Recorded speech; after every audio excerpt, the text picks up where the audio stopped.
비밀은 타인에게 알려지지 않도록 감추어두는 사실이나 생각이다. 인류는 오래전부터 비밀을 지키는 일과 비밀이 새어나가는 현실 사이의 긴장을 기록해왔다. 이 시간에는 어휘, 어록, 격언, 속담을 통해 비밀이라는 개념을 동양과 서양, 고전과 근현대의 시각으로 살펴본다. 먼저 동양어가 비밀을 어떻게 정의하는지부터 살핀다. 수구여병이라는 말이 있다. 지킬 수, 입구, 같을려, 병병 글자 그대로 풀면 입을 병과 같이 지킨다는 뜻이다. 병마개로 입구를 막듯이 말을 철저히 통제한다는 의미로 비밀을 지키는 행위를 물리적 밀봉, 밀봉에 빗댄 표현이다.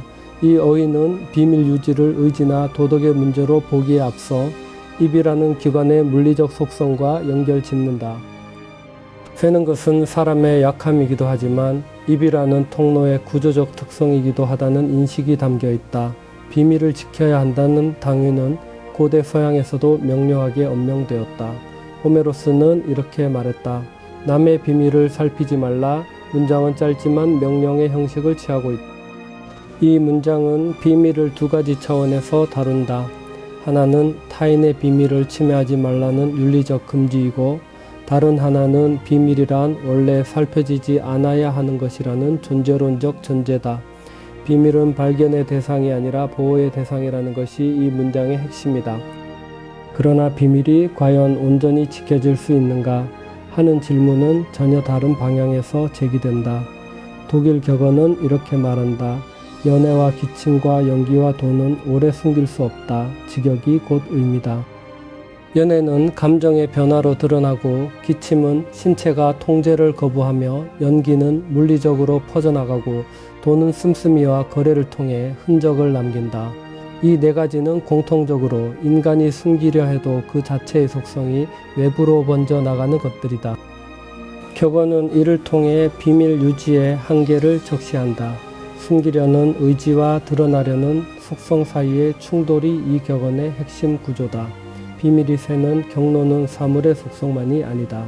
사람의 수도 결정적인 변수다. 영국 격언은 이 점을 간결하게 명시한다. 두 사람의 비밀은 신의 비밀이요, 세 사람의 비밀은 만인의 비밀이다. 두 사람이 공유하는 비밀은 신만큼 견고하게 감추어질 수 있지만, 세 사람이 아는 순간 그것은 이미 세상 전체의 것이 된다는 뜻이다. 이 격언은 비밀의 지속 가능성이 공유 인원의 반비례함을 수리적으로 보여준다. 비밀을 지키는 가장 확실한 방법은 가능한 한 적은 사람이 아는 것이라는 논리가 이 격언 안에 내재되어 있다. 한국 속담은 같은 주제를 다른 각도에서 접근한다. 귀신도 모른다. 이 표현은 원래 어떤 일의 전말을 아무도 알 수 없다는 상황을 가리키는 말이다. 귀신은 죽은 자의 혼으로서 산 사람이 접근하지 못하는 영역을 아는 존재로 여겨졌다.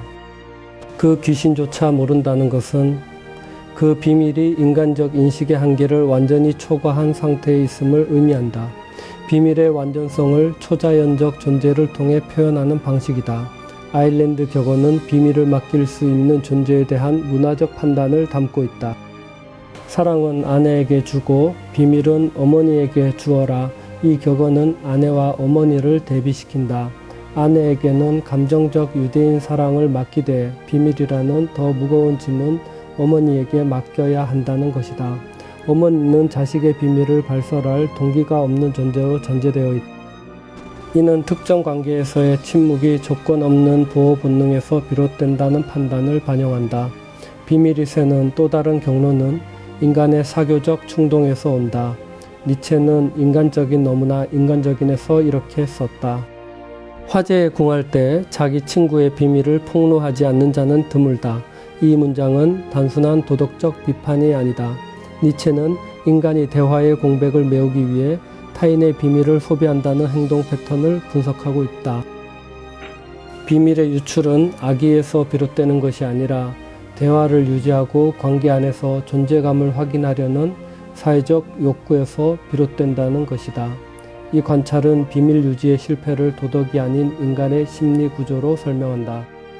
린저는 생애 한가운데에서 비밀의 필요성을 인간의 조건과 결부시켜 논한다. 마음이 약해서 그리고 어리석은 동정심에서 어쩌면 인간은 비밀 없이는 살 수 없는 것인지도 모른다. 이 문장은 비밀을 도덕적으로 긍정하지 않는다.